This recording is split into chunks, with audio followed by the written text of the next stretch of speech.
आजमगढ़ जिले के अतरौलिया स्थित मनोज मैरिज हॉल में अतरौलिया विधानसभा से कांग्रेस पार्टी के पूर्व प्रत्याशी रमेश चंद्र दुबे ने अपने तमाम समर्थकों के साथ सुभाषपा की सदस्यता ली। बता दें कि कैबिनेट मंत्री ओम प्रकाश राजभर द्वारा लगातार सदस्यता अभियान चलाया जा रहा है। इसी कड़ी में सोमवार को मनोज मैरिज हॉल में सदस्यता अभियान के तहत कार्यक्रम का आयोजन किया गया। कार्यक्रम में बतौर मुख्य अतिथि सुहेलदेव भारतीय समाज पार्टी के राष्ट्रीय अध्यक्ष एवं पंचायती राज मंत्री ओम प्रकाश राजभर मौजूद रहे।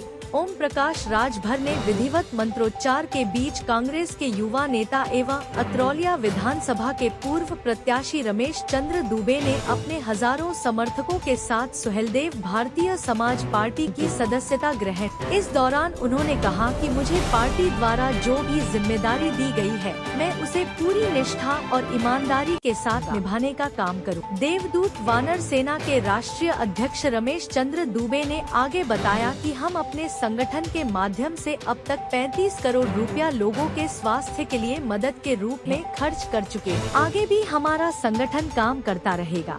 पंचायती राज मंत्री ओम प्रकाश राजभर ने कहा कि आजमगढ़ में मैं सपा की गुंडई खत्म करने के लिए आया हूँ। आगे के चुनाव में सपा के गढ़ को गढ़ ही बना दूँ। देश व प्रदेश की सरकार गरीबों के लिए अनेक कल्याणकारी योजनाएं चला करके देश और प्रदेश का विकास कर रही है। हम जनता के बीच में जाकर लोगों को सरकार की महत्वाकांक्षी योजनाओं के बारे में जागरूकता कर रहे हैं। पूर्व जिला पंचायत सदस्य सत्येंद्र प्रताप सिंह उर्फ पिंटू ने सभी का आभार व्यक्त किया और कहा कि मंत्री ओम प्रकाश राजभर के विचारों से प्रभावित होकर मैंने सुभाषपा की सदस्यता ग्रहण की है। मैं आने वाले समय में पूरे तन मन से समाज की सेवा करूँगा और ओम प्रकाश राजभर जी कंधे से कंधा मिलाकर चलूंगा। समाज सेवी सूर्य प्रकाश दुबे ने सभी आगंतुकों का भव्य स्वागत किया और इसी के साथ उन्होंने भी अपने सैकड़ों समर्थकों के साथ सुभाषपा की सदस्यता ग्रहण की। इस कार्यक्रम में मुख्य रूप से अजय अकेला,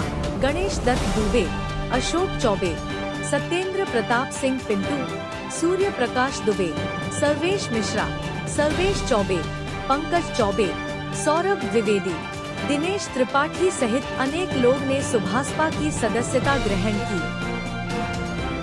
आज भाई रमेश चंद्र दुबे जी के नेतृत्व में सदस्यता कार्यक्रम का आयोजन था।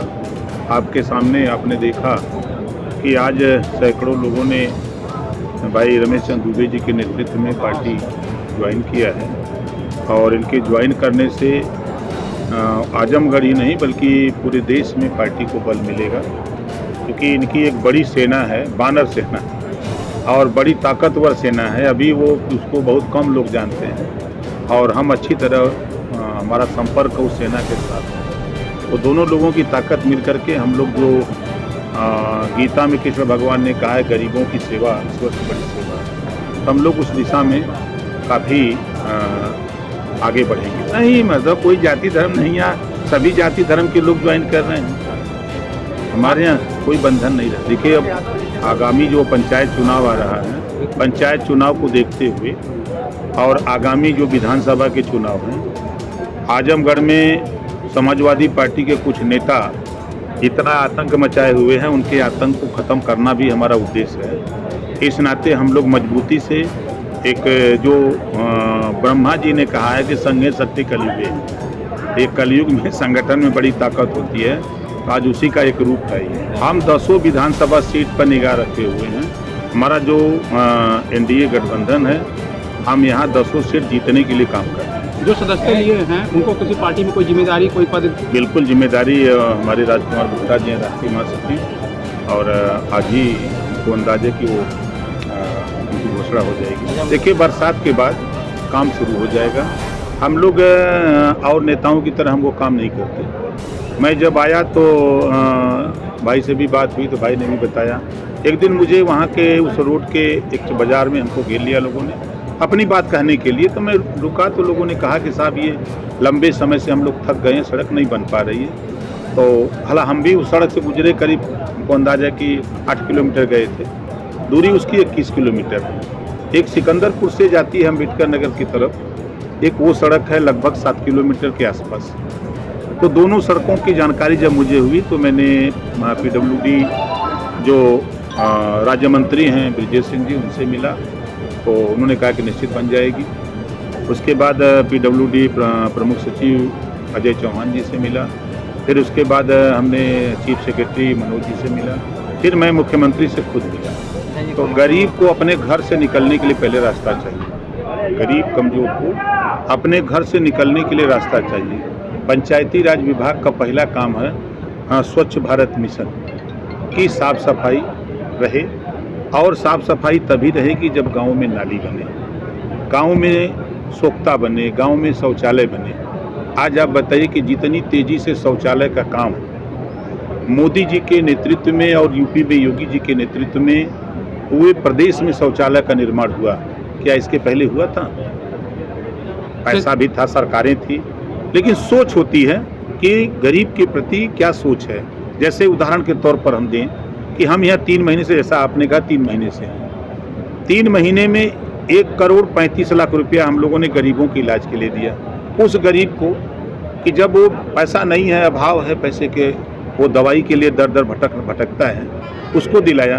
क्या ये काम तो यहाँ के विधायक भी कर सकते हैं? यहाँ के विधायक भी तो कहते हैं हमने बहुत करोड़ रुपया दिया है। देखिए, बतिया बा कहकुतिया नहीं, मेहर बा घर खटिया नहीं, समझ रहे हैं ना बात। तो उन्होंने मैंने एक वीडियो देखा उनका, वो कह रहे हैं कि हमारा विकास देखना हो तो बसखारी से देखो, और भाजपा का विकास देखना हो तो हरियाला कप्तानगंज, कहते हुए जरा सा भी शर्म भी नहीं आई कि उनकी विधानसभा की सड़क है, विधानसभा की सड़क है। विधायक आप हो, सांसद आप हो, सरकार आपकी रही, आप नहीं बनवा पाए और दोष दे रहे हो भारतीय जनता पार्टी की। वो तो कहते हैं 2 बार से भाजपा की सरकार है, हम विधायक हैं, लेकिन निधि का पैसा कहाँ जा रहा है? सांसद की निधि का पैसा कहाँ जा रहा है? 100 करोड़ जिला पंचायत का पैसा कहाँ जा रहा है?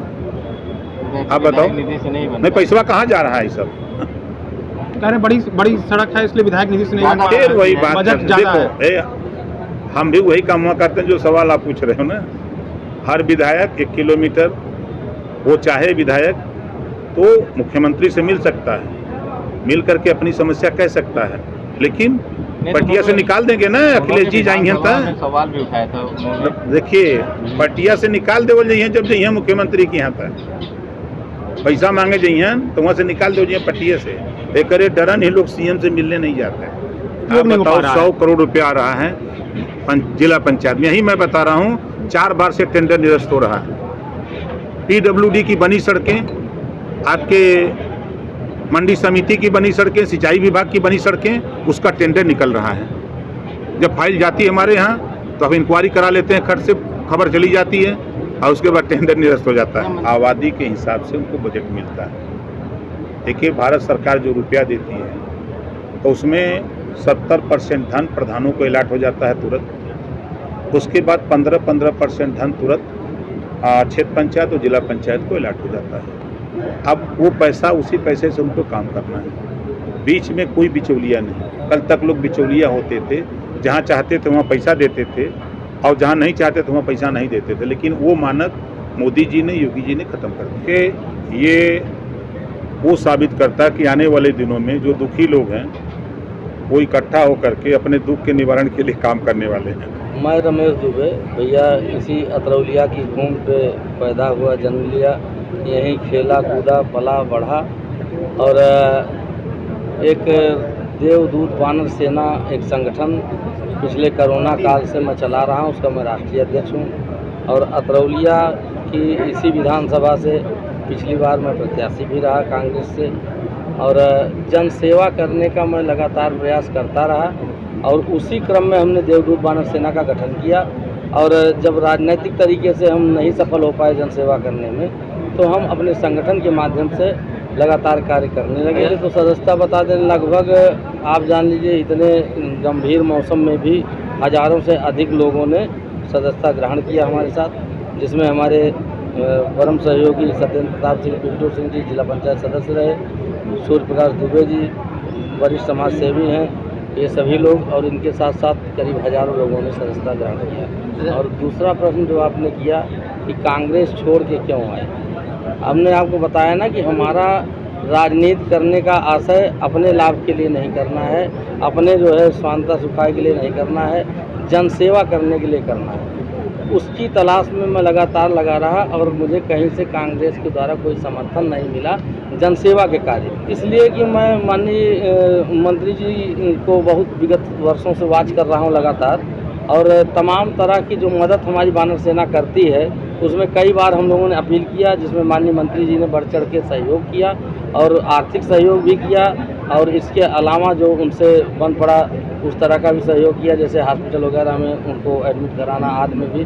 तो हमें लगा कि इनका जो उद्देश्य और इनकी जो मानसिकता, इनकी जो सोच है वो हम लोगों से मिलती है, और इनको लेकर के इनके साथ हम आकर के समाज सेवा मजबूती से कर पाएंगे, उस असहाय गरीब और आखिरी पायदान पे खड़े आदमी की सेवा मजबूती से कर सकें। क्योंकि ईश्वर की कृपा से मुझे तो लगता है माननीय ओम प्रकाश राजभर जी एक दिव्य पुरुष के रूप में यहाँ आए हैं, और अतरौलिया की इस भूमि पर जैसे अहिल्या की तरह लोग प्रतीक्षारत थे कि कौन आएगा, कब उद्धार होगा, उसी प्रकार से जो है आपने यहाँ आके पदार्पण किया, और इनके आने से लोगों में वही उम्मीद जगी है कि यहाँ जो फैला हुआ घना अंधेरा है वो दूर होगा, और हमें भी पूर्ण उम्मीद है कि हम माननीय जी के साथ मिलकर के इस अंधेरे को छांट पाएंगे। इस तरह के झूठे जो दुष्प्रचार करके और लोगों का शोषण जो लोग करते हैं उनको हम रोक पाएंगे, और शोषित लोगों की रक्षा सुरक्षा और उनको जो है आगे बढ़ाना।